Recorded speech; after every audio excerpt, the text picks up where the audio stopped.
अस्सलाम वालेकुम क्लास। आज ये जो सेशन है वो कुछ चैप्टर्स का रिवीजन के तौर पे है कि एक छोटा सा रिव्यू आपको दे रहा हूँ मैं, क्योंकि आपको पता है। अच्छा, पहले ये सुन लें, इस वीडियो को बिल्कुल आराम आराम से, कुछ समझ में ना आए तो दोबारा सुनें, क्योंकि इसमें कुछ इम्पोर्टेंट चीज़ें मैं आपको बताऊँगा।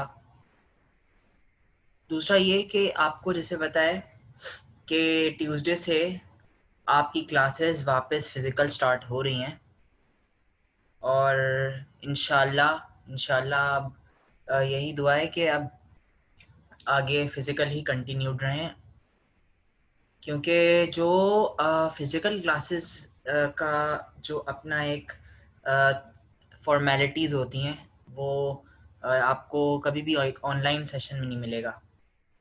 एक फ़िज़िकल इंटरेक्शन टीचर्स के साथ, फिर जो आपको इन्वायरमेंट मिलता है क्लासरूम में, वो उसकी वजह से बहुत सारी चीज़ें ऑनलाइन भी समझ नहीं आ पाती।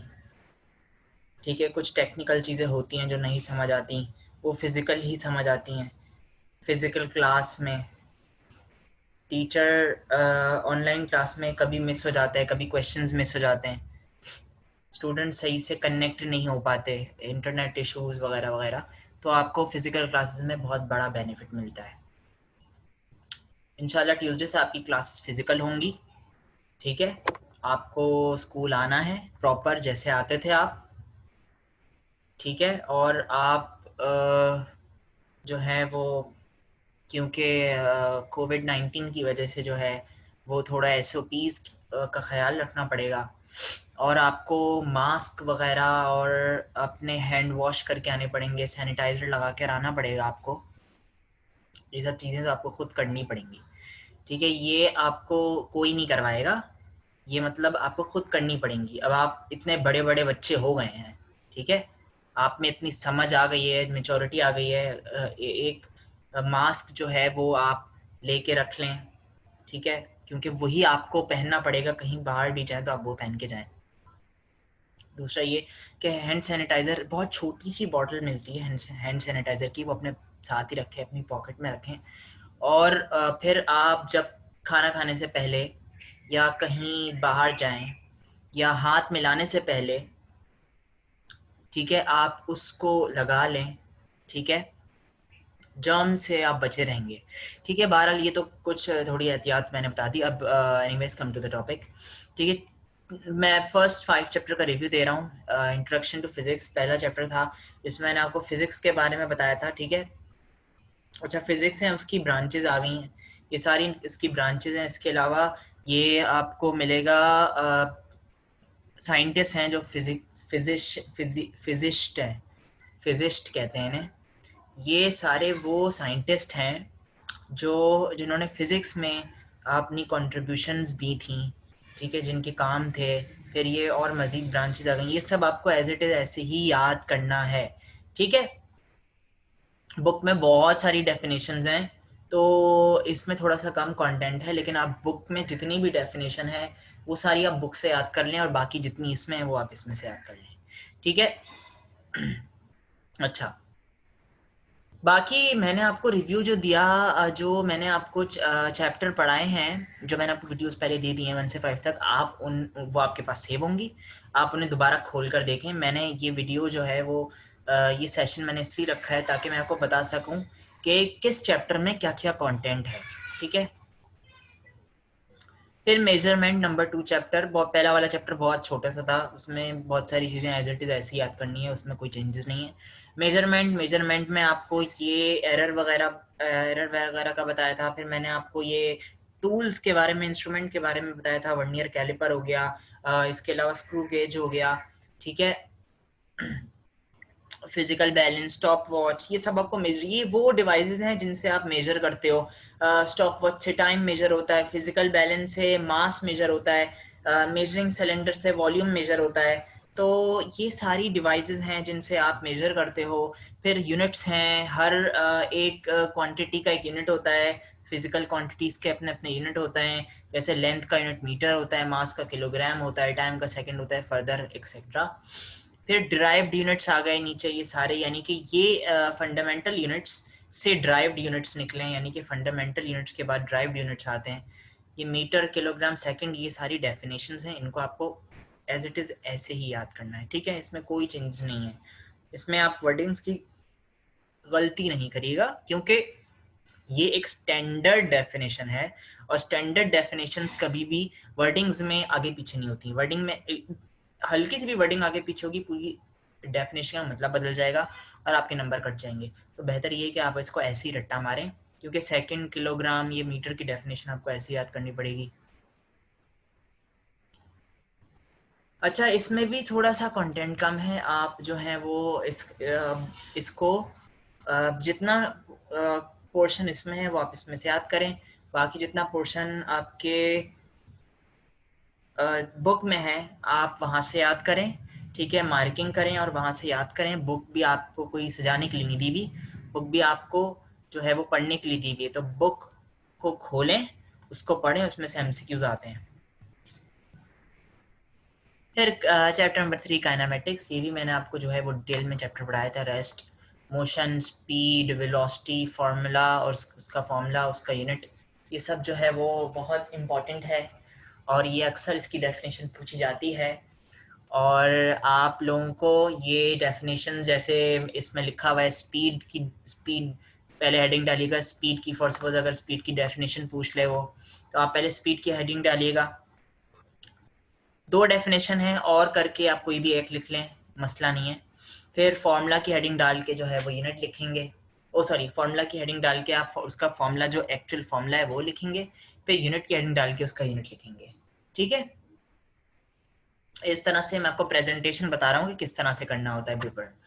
अच्छा, फिर ये डेफिनेशंस हैं काइनेमेटिक्स। काइनेमेटिक्स वो ब्रांच होती है जो कि मोशन ऑफ बॉडीज से डील करती है। जो बॉडीज मूव कर रही होती हैं उनको हम काइनेमेटिक्स में पढ़ते हैं। रेस्ट वो स्टेट होती है जब बॉडी रुकी हुई हालत में होती है विद रिस्पेक्ट टू सराउंडिंग्स। ये सब मैंने आपको डिटेल में पढ़ाया था, एग्जाम्पल आपको बहुत सारी मिल जाएंगी, सब आप अपनी पुरानी वाली वीडियो देखिएगा, ठीक है। फिर स्पीड, स्पीड क्या था? Rate of change of distance, या फिर distance covered by body in a unit time, ठीक है। यानी कि स्पीड, आपने डिस्टेंस कितने टाइम में कवर किया है ये आपकी स्पीड हो गई, और डिस्प्लेसमेंट कितने टाइम में कवर किया है ये वेलोसिटी हो जाती है, ठीक है। डिस्टेंस और स्पीड, डिस्टेंस और डिस्प्लेसमेंट में फ़र्क था, एक वेक्टर क्वांटिटी थी, एक स्केलर क्वांटिटी थी। स्केलर और वेक्टर में फ़र्क मैंने बताया था। स्केलर क्वांटिटीज़ वो क्वांटिटीज होती हैं जिनका यूनिट मैग्नीट्यूड होता है, सिर्फ उनकी डायरेक्शन नहीं होती। और वेक्टर क्वांटिटी में यूनिट, मैग्नीट्यूड एंड डायरेक्शन होती है, ठीक है। एक्सेलरेशन भी rate of change of velocity, जब वेलोसिटी चेंज होती है तब एक्सेलरेशन प्रोड्यूस होती है। ये आपको बहुत ज़्यादा डिटेल में मैंने आपको लेक्चर दिया था, ठीक है। इसके अलावा ये पॉजिटिव नेगेटिव एक्सेलरेशन जो है ये भी बहुत आसान है। जब एक्सेलरेशन बढ़ रही होती है तो पॉजिटिव एक्सेलरेशन, जब एक्सेलरेशन कम हो रही होती है तो जब जब एक्सेलरेशन कम हो रही होती है तो नेगेटिव एक्सेलरेशन, ठीक है। अच्छा, फॉर्मूला इसका ये है कि acceleration is equals to change of velocity upon time, vf minus vi upon t, ठीक है। t for time, vf final velocity, vi initial velocity, और a फॉर एक्सेलरेशन। इसका यूनिट क्या है? मीटर पर सेकेंड स्क्वायर, ठीक है। अच्छा, इस फॉर्म में नहीं लिखिएगा आप मीटर पर सेकेंड स्क्वायर, आपको मैं फॉर्म लिख के बता देता हूँ।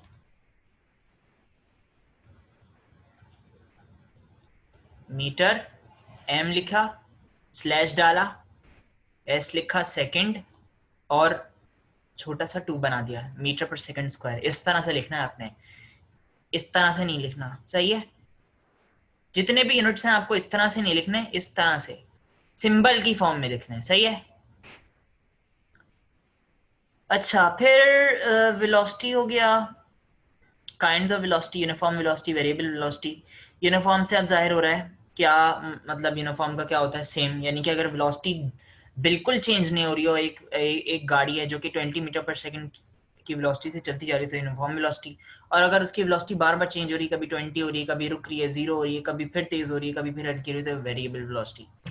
आसान है ये, अगर आप खुद भी पढ़ें तो इतना कोई रॉकेट साइंस नहीं है, इतनी इंग्लिश आपको आनी चाहिए कि आपको ये सब समझ आए, ठीक है।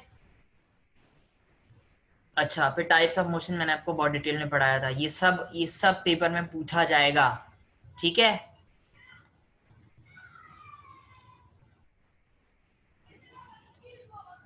अच्छा, काइनेमेटिक्स हो गया। अब अच्छा, मैं एक चीज चेक कर लूं जरा। सही है, सही है, ओके।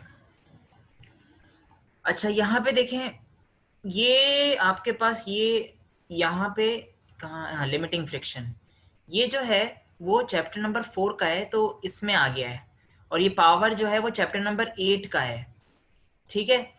तो ये थोड़े क्वेश्चंस मिक्सअप हो गए हैं, कोई बात नहीं, अगर आप इसको इसमें भी याद कर लें तो आपके लिए आसानी हो जाएगी, ठीक है। लिमिटिंग फ्रिक्शन जो है चैप्टर नंबर 4 में मैं आपको बताऊंगा, वैसे अभी बता देता हूँ। फ्रिक्शन जो है वो एक ऐसी फोर्स थी, मैंने आपको बताया था, जो कि मोशन को रेजिस्ट करती है, और लिमिटिंग फ्रिक्शन यानी कि मैक्सिमम फ्रिक्शन कितनी बॉडी पे लग सकती है कि वो अपने मोशन के स्टेट को रोक सके, ठीक है, यानी कि वो मूवमेंट में ना सके, यानी कि वो मैक्सिमम वैल्यू ऑफ फ्रिक्शन जो कि एक बॉडी पे लग रही हो और उसकी वजह से मूवमेंट नहीं हो रही हो, यानी कि अगर लिमिटिंग फ्रिक्शन अपनी सॉरी, अगर फ्रिक्शन की मैक्सिमम वैल्यू हो जाए तो that is known as a limiting friction, ठीक है।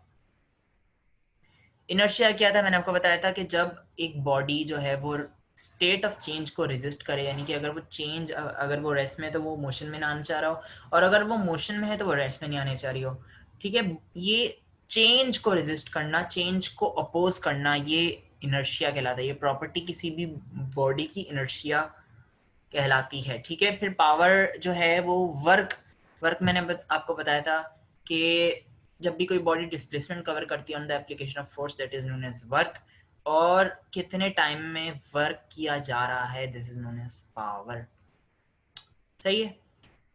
फिर equation of motion, first equation, third, second, third, ये सब आपको वीडियो में दिया हुआ है, ये सब आपको इसकी प्रैक्टिस करनी है, वीडियोस देख लें। अच्छा, ये न्यूमेरिकल जो है वो आपको फिजिकल क्लासेस में सब समझाया जाएगा, सही है। अच्छा, chapter number 4, force and motion, mass, weight में आपको डिफरेंस मैंने आपको बताया था, फिर मेथड्स बताए थे, reduce methods of reducing friction, कैसे आप फ्रिक्शन को रिड्यूस कर सकते हैं।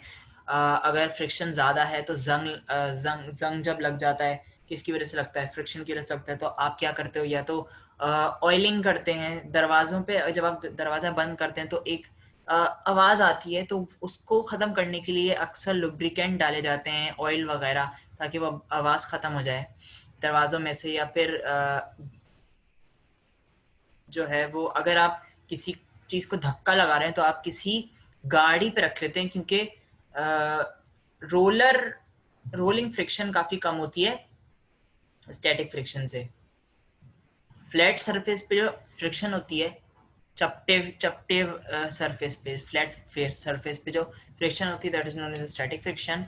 और जो वो फ्रिक्शन जो कि एक राउंड बॉडी पे लग रही होती है, वो कहलाती है रोलिंग फ्रिक्शन। जब भी आप किसी भी रोलर को या किसी भी आप गोल सी बॉडी को आप आराम से धक्का लगा सकते हैं, वो हिल भी जाएगी, क्योंकि उसका सरफेस बहुत छोटा सा होता है, ज़मीन के साथ बहुत छोटा सा सरफेस लग रहा होता है, ठीक है।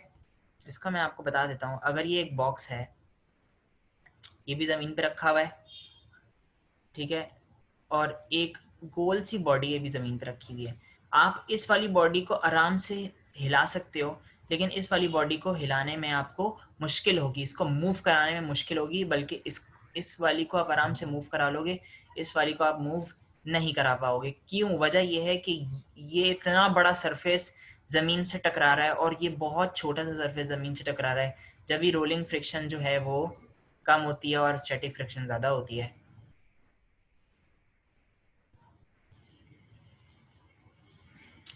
तभी रोलर्स यूज़ किए जाते हैं जब भी किसी बॉडी को मूव कराना होता है, ठीक है।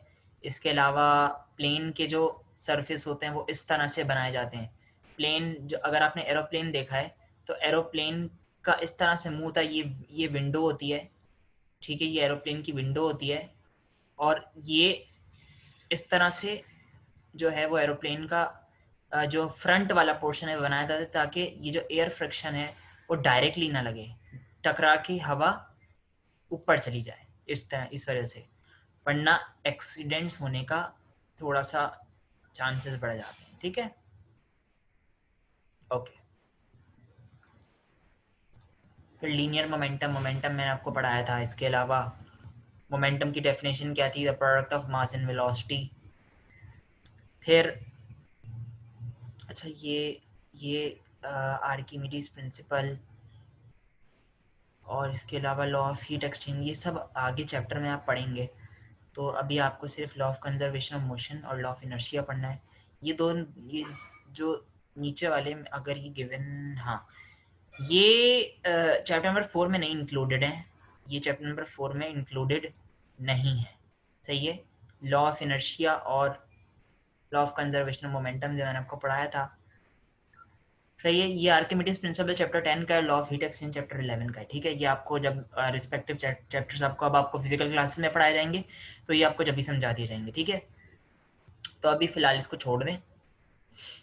फिर एडवांटेज और डिसएडवांटेज ऑफ फ्रिक्शन, अगर आपने फ्रिक्शन वाली वीडियो देखी है तो आपको ईजिली समझ आ जाएगा फ्रिक्शन के एडवांटेज और डिसएडवांटेज। ये सब आपको एज इट इज ऐसे ही याद करना है। ठीक है, force, mass, weight, third law of motion, ये सारा आपको बहुत मतलब बहुत आसान है, ये सबको इतना मुश्किल नहीं है, हार्ड एंड फास्ट नहीं है ये। या और वेट क्या होता है? वेट भी एक फोर्स होती है जो कि अर्थ अट्रैक्ट करता है टुवर्ड सेंटर। अर्थ अपनी तरफ किसी बॉडी को खींचता है तो उसकी वजह क्या होती है कि उस बॉडी के पास मास होता है, और जब अर्थ अपनी तरफ खींच रहा होता है तो उस बॉडी पे एक फोर्स लग रही होती है जो कि कहलाता है वेट। मास क्या है? कि मास क्या होता है? कितनी क्वांटिटी प्रेजेंट है एक बॉडी के अंदर, दैट इज मास। ठीक है, फोर्स क्या है? फोर्स एक पुश और पुल को कहते हैं। ठीक है, push and pull is a force, या एक ऐसा एजेंट जो किसी भी बॉडी के स्टेट को चेंज कर दे। अगर कोई बॉडी रेस्ट में है तो उसको मोशन में ले आती है, और अगर कोई बॉडी मोशन में तो उसको रेस्ट में ले आती है। ठीक है, थर्ड लॉ ऑफ मोशन मैंने आपको बताया था, to every action there is an equal and opposite reaction. ठीक है, ये फिर first law of motion, first law of motion में क्या था? अच्छा, थर्ड लॉ मैंने आपको ये बताया था कि हर एक्शन का रिएक्शन होता है और वो इक्वल एंड ऑपोजिट होता है। यानी कि अगर कोई बॉडी एक बॉडी पे फोर्स लगा रही होती है तो बदले में उतनी फोर्स आपको भी लग रही होती है। अगर आप किसी बॉडी पे फोर्स लगाते हैं तो उतनी ही फोर्स आपको भी लग रही होती है। ठीक है, लेकिन वो ऑपोजिट डायरेक्शन में होती है, और जितनी फोर्स आप लगा रहे होते हैं उतनी ही फोर्स वो आप पे लगा रही होती है। This is third law of motion. फिर फर्स्ट लॉ ऑफ मोशन ये कहता है कि कोई भी बॉडी रेस्ट में है तो वो रेस्ट में ही रहेगी सारी जिंदगी, और यूनिफॉर्म मोशन में है तो यूनिफॉर्म मोशन में ही रहेगी सारी जिंदगी, कयामत तक, जब तक उस पर कोई एक्सटर्नल फोर्स ना लगे और वो अपनी स्टेट चेंज ना कर ले। ठीक है, एग्जाम्पल्स हैं इसके अलावा। सेकेंड लॉ ऑफ मोशन मैंने आपको बताया था, फिर बता रहा हूँ कि जब भी किसी बॉडी पे आप फोर्स लगाते हैं तो एक्सेलरेशन के वो डायरेक्टली प्रोपोर्शनल होती है, यानी कि जितनी ज़्यादा फोर्स होगी उतनी ज़्यादा एक्सेलरेशन होगी, और जितना ज़्यादा मास होगा उतनी कम एक्सेलरेशन होगी, और जितना कम मास होगा उतनी ज़्यादा एक्सेलरेशन होगी। ठीक है, ये सेकंड लॉ ऑफ मोशन कहलाता है। इसको मैं सिर्फ ये रिव्यू दे रहा हूँ, ये मैं आपको पूरा डिटेल में समझाने के लिए नहीं बैठा हुआ। समझाने के लिए आपके पास वीडियोस हैं, वो दोबारा देखें। ठीक है, ओके। डेरिवेशन मैंने आपको बताई थी, ये भी आपको उसी में मैंने आपको समझा दिया था जब ये आपको सेकंड लॉ ऑफ मोशन पढ़ा रहा था। अभी मैं आपको सिर्फ वो बता रहा हूँ कि ये जितने भी मैं आपको मैटर आपके इस नोट्स में है, ये सब आपको एज इट इज ऐसे ही याद करना है। मैंने आपको समझा दिया था, अब आपको एज इट इज ऐसे ही याद करना है। ठीक है, law of conservation of momentum ये था कि अगर को दो बॉडीज हैं वो आपस में टकराती हैं, आइसोलेटेड सिस्टम होता है। आइसोलेटेड सिस्टम एक ऐसा सिस्टम है जिसमें कोई फोर्स नहीं होती।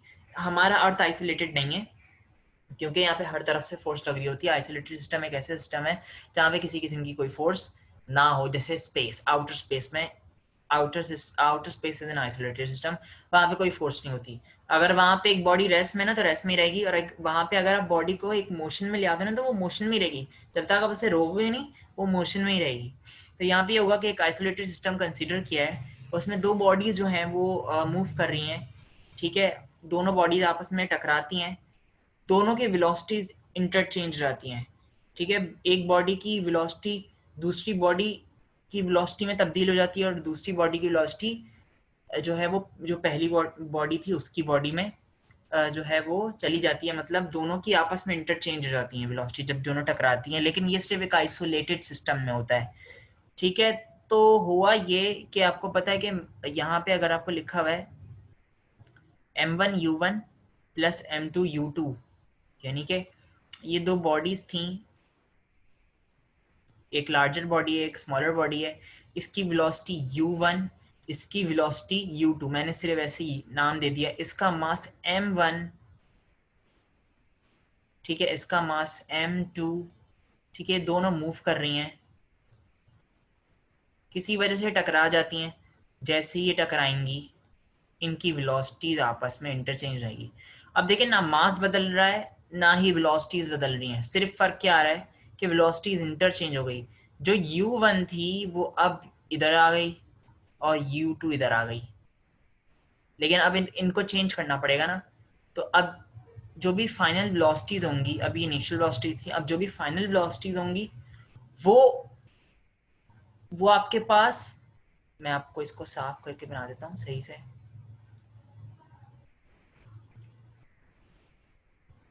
जैसे ही ये टकराई ये बॉडीज, इनकी वेलोसिटीज इंटरचेंज हो गई और अब वेलोसिटी v1 और वेलोसिटी v2, मासेस ना मासेस चेंज हो ना वेलोसिटी, तो ये law of conservation of momentum कहता है